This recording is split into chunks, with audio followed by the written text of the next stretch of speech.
ಕರ್ತನಾಮದಲ್ಲಿ ಸ್ತೋತ್ರ. ಕರ್ತನಿಗೆ ಶುಭಗಳು. ನಾವೆಲ್ಲ ಸಂತೋಷವಾಗಿ ಸಮಾಧಾನವಾಗಿರಬೇಕಂತ ದೇವರು ಪ್ರೀತಿಸ್ತಾ ಇದ್ದಾರೆ. ನಮ್ಮನ್ನು ಕೃಪೆಯಿಂದ ಕೃಪೆಗೆ ಮೇಲೆ ಕೇರಿಸುವುದಕ್ಕೆ ದೇವರು ನಮ್ಮನ್ನು ಪ್ರೀತಿಸ್ತಾ ಇದ್ದಾರೆ. ಈಗ ದೇವರ ವಾಕ್ಯವನ್ನು ಧ್ಯಾನ ಮಾಡೋಣ. ಅಪೊಸ್ತಲರ ಕೃತ್ಯಗಳು 6ನೇ ಅಧ್ಯಾಯ 4ನೇ ವಚನ. ನಾವಾದರೂ ಪ್ರಾರ್ಥನೆಯನ್ನು ವಾಕ್ಯೋಪದೇಶವನ್ನು ಮಾಡುವುದರಲ್ಲಿ ನಿರಂತರವಾಗಿರುವೆವೆಂದು ಹೇಳಿದರು. ಪ್ರಾರ್ಥನೆ ಮಾಡುವುದರಲ್ಲಿಯೂ ವಾಕ್ಯವು ಹೇಳುವುದರಲ್ಲಿಯೂ ನಿರಂತರವಾಗಿ ಇದ್ದೇವೆ. ನೀವು 7 ಮಂದಿನ ಕರ್ಕೊಂಬನ್ರಿ, ಅವ್ರನ್ನ ಅಭಿಷೇಕ ಮಾಡ್ತೀವಿ. ಅಭಿಷೇಕ ಮಾಡಿ ಅವರೆಲ್ಲ ಕೆಲಸ ನೋಡ್ಕೊಳ್ತಾರೆ, ಊಟ ಮಾಡೋದು ಎಲ್ಲ ಮಾಡೋದು. ಯಾಕೆಂದರೆ ಅಪೊಸ್ತಲರ ಚಿಹ್ನೆಗೆ ಅವರು ಪ್ರಾರ್ಥನೆ ಮಾಡಬೇಕು, ವಾಕ್ಯವು ಕೊಡಬೇಕು, ವಾಕ್ಯವು ಹೇಳಬೇಕು, ಪ್ರಾರ್ಥನೆ ಮಾಡಬೇಕು. ಪ್ರಾರ್ಥನೆಯಲ್ಲಿ ಶಕ್ತಿ ಇದೆ, ವಾಕ್ಯದಲ್ಲಿ ಬಲವಿದೆ, ವಾಕ್ಯವು ಆತ್ಮಕ್ಕೆ ಆಹಾರ. ಈಗ ಅವರು ತೀರ್ಪು ಮಾಡ್ತಾ ಇದ್ದಾರೆ. ಯಾರಿಗಾದರೂ ಕೋಪ ಬರುತ್ತೀರಿ, ಯಾರಿಗಾದರೂ ಸಹನ ಕಡಿಮೆ ಆಗಿಬಿಡುತ್ತೀರಿ. ಏಕೆ ಸಹನ ಕಡಿಮೆಯಾಗುತ್ತೆ, ಏಕೆ ಸಹವಾಸ ತಪ್ಪಿ ಹೋಗುತ್ತೆ ಅಂದರೆ, ಆ್ಯಂಟಿ ಕನ್ವೆನ್ಷನ್ ಬಿಲ್ಲಲ್ಲಿ 13 ರಾಷ್ಟ್ರಗಳಲ್ಲಿ ಅಲ್ಲಿರುವ ಸೇವಕರಿಗೆ ಪ್ರೇಮ ತಣ್ಣಗಾಗ್ತಾ ಇದೆ. ತೀರ್ಪು ಮಾಡಬೇಡ್ರಿ. ತೀರ್ಪು ಮಾಡಿದರೆ ನಾವು ತೀರ್ಪು ಹೊಂದುತ್ತೀವಿ. ತೀರ್ಪಿಗಾಗಿ ನಾವು ಇಲ್ಲ, ದೇವರ ವಾಕ್ಯಕ್ಕೆ ನಾವು ಇದ್ದೇವೆ, ದೇವರ ವಾಕ್ಯಕ್ಕೆ ನಾವು ವಿಧೇಯರಾಗಿದ್ದೇವೆ. ಏಕೆಂದರೆ ದೇವರ ಪ್ರೀತಿ ನಮ್ಮ ಮೇಲೆ ಕೃಪೆಯಿಂದ ಕೃಪೆಗೆ ಮೇಲಕ್ಕೆ ಏರಿಸುತ್ತಾ ಇದೆ. ವಾಕ್ಯವನ್ನು ಹೇಳೋದ್ರಲ್ಲಿ, ಪ್ರಾರ್ಥನೆ ಮಾಡುವುದರಲ್ಲಿ ಹೆಚ್ಚು ಸಮಯ ತಗೋಬೇಕು ಅಂತ ಅಪೊಸ್ತಲರು ಹೇಳಿದ್ದಾರೆ. ಅಪೊಸ್ತಲರು ಹೇಳಿದ ಮಾತಿಗೆ ಬೆಲೆ ಕೊಟ್ಟು 7 ಜನ ನೇಮಕ ಮಾಡಿ ಅವರೆಲ್ಲ ಕೂಡ ಸಿದ್ಧವಾಗಿದ್ದಾರೆ. ಈಗ ನಮ್ಮ ಆಲೋಚನೆಗಳನ್ನು ಕೆಡಿಸುತ್ತಾನೆ. ಇಂಥ ಆಲೋಚನೆ ಪಾಪದ ಕೋಟೆಗಳನ್ನು ಕಟ್ಟುತ್ತಾನೆ. ಯಾರು? ಅಪವಾದಿ. ಈಗ ಬರುವುದು ಆಲೋಚನೆ. ಅಪವಾದಿ ಆಲೋಚನೆ ಏನು ತರುತ್ತಾನೆ ಅಂದರೆ, ನಮ್ಮ ಆಲೋಚನೆಗಳೆಲ್ಲ ಕೂಡ ಮಿಂಚಿ ಹೋಗುವ ಅಪವಿತ್ರತೆ ತರುತ್ತಾನೆ, ಅಪವಿತ್ರಪಡಿಸುತ್ತಾನೆ. ಅಪವಿತ್ರಪಡಿಸಿ ಆ ಕೋಟೆಗಳನ್ನು, ಬರುವ ಜ್ಞಾಪಕಗಳು, ಬಂಧಕಗಳು, ಕಟ್ಟುಗಳು ಅವನ್ನೆಲ್ಲ ಕೂಡ ನೀಗಿಸಬೇಕು ಅಂದರೆ ಪ್ರಾರ್ಥನೆಯಲ್ಲಿ, ವಾಕ್ಯದಲ್ಲಿ ಇರಬೇಕು. ಈಗ ಊಹೆಗಳು, ಆಲೋಚನೆಗಳು ಕೆಡಿಸುವುದಕ್ಕಾಗಿ ಅಪವಿತ್ರಾತ್ಮ ನಮ್ಮನ್ನು ಪ್ರೇರೇಪಿಸುತ್ತಾನೆ. ಇದು ಎಲ್ಲಿದೆ ಅಂದರೆ, ಎಫೆಸದವರ ಬರೆದ ಪತ್ರಿಕೆ 4ನೇ ಅಧ್ಯಾಯ 9ನೇ ವಚನ. ಎಫೆಸ ನೋಡ್ರಿ, ಹೇರಿ ಹೋದನೆಂದು ಹೇಳಿದ್ದರಲ್ಲಿ ಭೂಮಿಯ ಅರ್ಧ ಭಾಗಕ್ಕೆ ಇಳಿದಿದ್ದಾನೆಂತಲೂ ಹೇಳಿದ ಆಯ್ತಲ್ಲ. ಆರೋಹಣ ಆದ, ಏರಿ ಮೇಕ ಹೋದ. ಯಾರು? ಯೇಸು ಕ್ರಿಸ್ತನು ತಂದೆ ಎದೆಯಲ್ಲಿ ಕೂತುಕೊಂಡಿದ್ದಾನೆ. ಇಂದಿನವರೆಗೂ ವಿಜ್ಞಾಪನೆ ಮಾಡ್ತಾ ಇದ್ದಾನೆ. ನಮ್ಮ ವಾಗ್ದಾನಗಳೆಲ್ಲ ನೆರವೇರ್ತಾ ಇದ್ದಾವೆ. ಭೂಮಿ ಮೇಲೆ ದೇವರ ರಾಜ್ಯವು ಬಂದಿದೆ. ರಾಜ್ಯವು, ಶಕ್ತಿಯು, ಬಲವು ಈಗ ಕ್ರಿಸ್ತನದಾಯಿತು.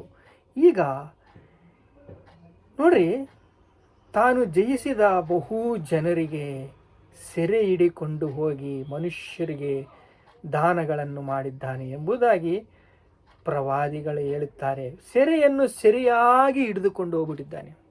ಪಾತಾಳಕ್ಕೆ ಹೋಗಿ ಸೆರೆಯನ್ನು ತೆಗೆದುಕೊಂಡು ಸೆರೆಯನ್ನು ಸರಿಯಾಗಿ ಹಿಡಿದುಕೊಂಡು ಹೋಗಿ ಮನುಷ್ಯರಿಗೆ ದಾನಗಳನ್ನು ಮಾಡಿದ್ದಾನೆ. ದಾನಗಳನ್ನು ಎಂದರೆ ಏನು?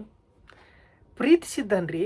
ನಮ್ಮನ್ನು ಪ್ರಾಣಕ್ಕಿಂತಲೂ ಹೆಚ್ಚಾಗಿ ಪ್ರಾಣ ಕೊಟ್ಟು ಪ್ರೀತಿಸಿ ನಮ್ಮ ಆತ್ಮಕ್ಕೆ ಶಾಂತಿ ಮಾಡಬೇಕು ಅಂತ ದೇವರು ನಿತ್ಯ ಜೀವವನ್ನು ಕೊಟ್ಟಿದ್ದಾನೆ. ಯುಗ ಯುಗಗಳು ನಾವು ಜಯಿಸಬೇಕು ಅಂತ, ಯುಗ ಯುಗಗಳು ನಾವು ಜೀವಿಸಬೇಕು ಅಂತ, ಯುಗಗಳು ದೇವರನ್ನು ಪ್ರಾರ್ಥಿಸಬೇಕು ಅಂತ ದೇವರು ಸ್ವಲ್ಪ ದಿನ ಈ ಭೂಮಿ ಮೇಲೆ ನಮಗೆ ಬಿಡುಗಡೆ ಇದೆ. ಈ ಆತ್ಮಕ್ಕೆ ಸಾವಿಲ್ಲ. ಈ ಆತ್ಮ ಯುಗ ಯುಗಗಳು ದೇವರನ್ನು ಸ್ತುತಿಸಬೇಕು ಅಂದರೆ ಸೃಷ್ಟಿಕರ್ತನ ಪಾದವನ್ನು ಹಿಡಿಯಬೇಕು. ಕರ್ತನ ಪಾದವನ್ನು ಹಿಡಿದುಕೊಂಡ್ರೆ, ಯೇಸು ಪಾದವನ್ನು ಹಿಡ್ಕೊಂಡ್ರೆ, ನಾನು ಪಾಪಿ ಅಂತ ಒಪ್ಪಿಕೊಂಡ್ರೆ ದೇವರನ್ನು ಸೇರೋಕ್ಕೆ ಸಾಧ್ಯ. ಇಲ್ಲ ಅಂದರೆ ಸೇರೋಕ್ಕೆ ಸಾಧ್ಯ ಇಲ್ಲ. ಯೇಸು ಕರ್ತನಿಂದಲೇ ಸಾಧ್ಯ. ಅದಕ್ಕಾಗಿ ಸೆರೆಯನ್ನು ಸರಿಯಾಗಿ ಹಿಡ್ಕೊಂಡು ಹೋಗ್ಬಿಟ್ಟಿದ್ದಾನೆ. ಸೆರೆ ಅಂದರೆ ಏನು? ಪಾತಾಳ. ಈ ಪಾತಾಳ ಬೀಗದ ಕೈ ಹಿಡ್ಕೊಂಡು ಹೋಗ್ಬಿಟ್ಟಿದ್ದಾನೆ.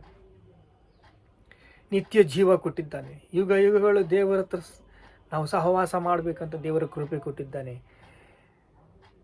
ಪ್ರಾರ್ಥನೆಯಿಂದಲೂ ವಾಕ್ಯ ಪರಿಚರ್ಯೆಯಿಂದಲೂ ವಾಕ್ಯವನ್ನು ಓದಿ ಅದನ್ನು ಜ್ಞಾನ ಮಾಡಿ ನಿಮಗೆ ಹೇಳ್ತಾ ಇದ್ದೀನಿ. ಅಂದರೆ ಇದರಲ್ಲಿ ಇದ್ದಿದ್ದು ನೀವು ಓದಿದರೆ ನಿಮಗೇನು ಗೊತ್ತಾಗಲ್ಲ.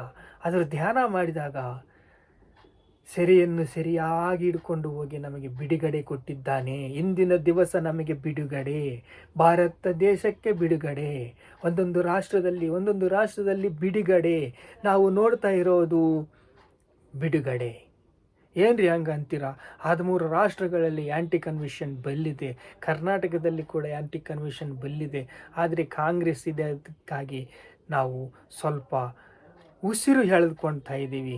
ಈ ಆ್ಯಂಟಿ ಕನ್ವೆನ್ಷನ್ ಬಿಲ್ಗೆ ಎಲ್ಲ SIಗಳು, ಪೊಲೀಸರು, ಕಲೆಕ್ಟರ್ಗಳು, MROಗಳು ಇವೆಲ್ಲ ಕೂಡ ಎಲ್ಲಿ ರಕ್ಷಣೆ ಇಲ್ಲ, ರಕ್ಷಣಾ ಸುನಾದ ಎಲ್ಲಿ ಕೇಳಿಸ್ತಾ ಇಲ್ಲ ಅಂತ ನೀವು ಹೇಳಬಹುದು. ಆದರೆ ಅಪೊಸ್ತಲರ ಕೃತ್ಯದಲ್ಲಿ 6:4 ಏನು ಹೇಳುತ್ತೆ ಅಂದರೆ, 6ನೇ ಅಧ್ಯಾಯ 4ನೇ ವಚನ ಏನು ಹೇಳುತ್ತೆ ಅಂದರೆ, ಪ್ರಾರ್ಥನೆಯಿಂದಲೂ ವಾಕ್ಯ ಪರಿಚರ್ಯೆಯಿಂದಲೂ ನಾವು ಇರಬೇಕು ಅಂತ ತೀರ್ಮಾನ ಮಾಡ್ಕೊಂಡಿದ್ದೀವಿ. 7 ಜನ ಕರ್ಕೊಂಬರ್ರಿ, ಅವ್ರಿಗೆ ಅಭಿಷೇಕ ಮಾಡ್ತೀವಿ, ಅವರೆಲ್ಲ ಕೆಲಸ ನೋಡ್ಕೊತಾರೆ.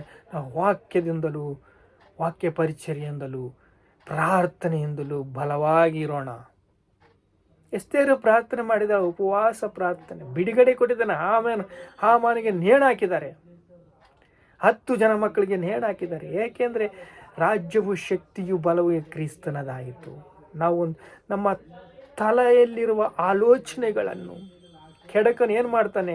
ಅಪವಿತ್ರವನ್ನು ತೆಗೆದುಕೊಂಡು ಬಂದು ಏನಾಗುತ್ತೋ ನಿನಗೇನೂ ಆಗಲ್ಲ ಅಂತ ಒಂದು ಅಪವಿತ್ರತೆಯನ್ನು ತೆಗೆದುಕೊಂಡು ಬಂದು ಏನೊಂದು ಹಾಕಿ ನಮ್ಮ ಕೋಟೆಗಳನ್ನು ಕಟ್ಟುತ್ತಾ ಇರ್ತಾನೆ.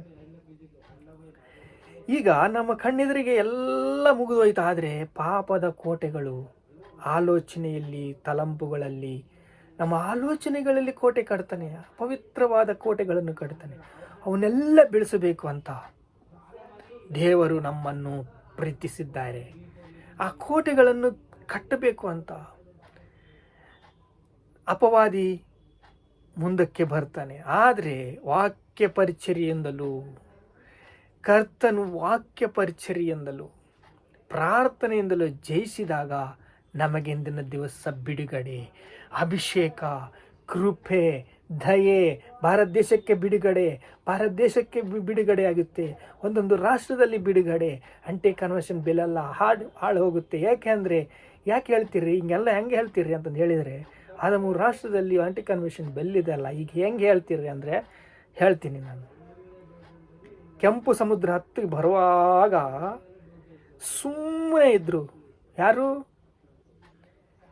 ಫರೋ, ಐಗುಪ್ತಿಯ ಇರುವ ಸೈನ್ಯ, ಫರೋ ಇವರೆಲ್ಲ ಕೂಡ. ಆದರೆ ಹತ್ತಿರಕ್ಕೆ ಬಂದಾಗ ಕೆಂಪು ಸಮುದ್ರವನ್ನು 2 ಭಾಗವಾಗಿ ಮಾಡಿದ್ದವರು ನಮ್ಮ ದೇವರು.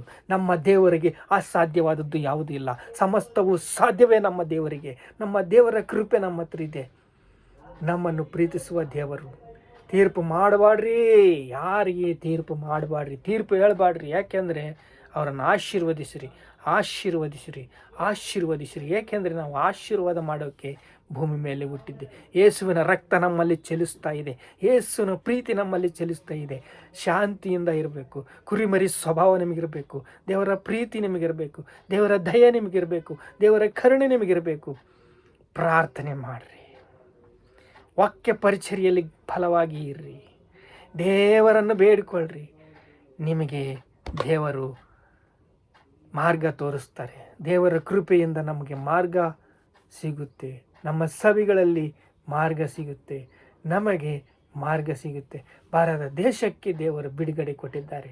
ರಾಜ್ಯವು ಶಕ್ತಿಯು ಬಲವು ಈಗ ಕ್ರಿಸ್ತನದಾಯಿತು. ಪ್ರಾರ್ಥನೆ ಮಾಡ್ಕೊಳ್ಳೋಣ. ತಂದೆ ನಿಮಗೆ ಸ್ತೋತ್ರ, ಸ್ತೋತ್ರ. ಯಾರಿಗೆ ತೀರ್ಪು ಮಾಡಿಕೊಳ್ಳ ತಂದೆ? ಅನೇಕರ ಕ್ರೈಸ್ತರ ಪ್ರೇಮ ತಣ್ಣಗಾಗುತ್ತಪ್ಪ. ಆ್ಯಂಟಿ ಕನ್ವಿಷನ್ ಬಿಲ್ ಇದೆ, ಹೌದಪ್ಪ, ಅದನ್ನು ನೋಡಿ ಹೆದರೋದಿಲ್ಲ ತಂದೆ.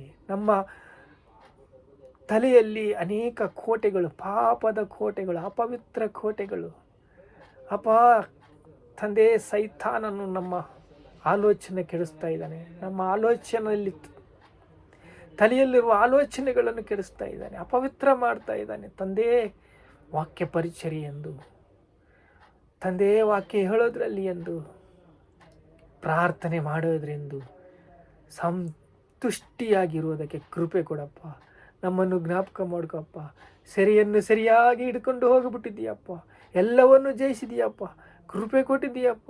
ನೀನು ಮಾಡಿದ ಕೆಲಸ ಒಳ್ಳೆಯದು ತಂದೆ. ದಾನಗಳು ಮಾಡಿದ್ದೀಯಪ್ಪ, ಆತ್ಮಗಳಿಗೆ ತಂದೆ ನಿತ್ಯ ಜೀವ ಕೊಟ್ಟಿದ್ದೀಯಪ್ಪ, ಕೃಪೆ ಮಾಡಿ ಕೊಟ್ಟಿದ್ದೀಯಪ್ಪ, ಸಹನ ಕೊಟ್ಟಿದ್ದೀಯಪ್ಪ, ಸಮಾಧಾನ ಕೊಟ್ಟಿದ್ದೀಯಪ್ಪ, ಶಾಂತಿ ಕೊಟ್ಟಿದ್ದೀಯಪ್ಪ, ನೆಮ್ಮದಿ ಕೊಟ್ಟಿದ್ದೀಯಪ್ಪ, ತಾಳ್ಮೆ ಕೊಟ್ಟಿದ್ದೀಯಪ್ಪ. ನಿನಗೆ ಸ್ತೋತ್ರ, ಸ್ತೋತ್ರ, ಸ್ತುತಿ, ಘನತ, ಮಹಿಮೆ, ಪ್ರಭಾವಗಳು ಯೇಸು ಕ್ರಿಸ್ತ ನಾಮದಲ್ಲಿ ಚೆಲ್ಲಿಸ್ತಾ ಇದ್ದೇವೆ ತಂದೆ. ಆಮೇಲೆ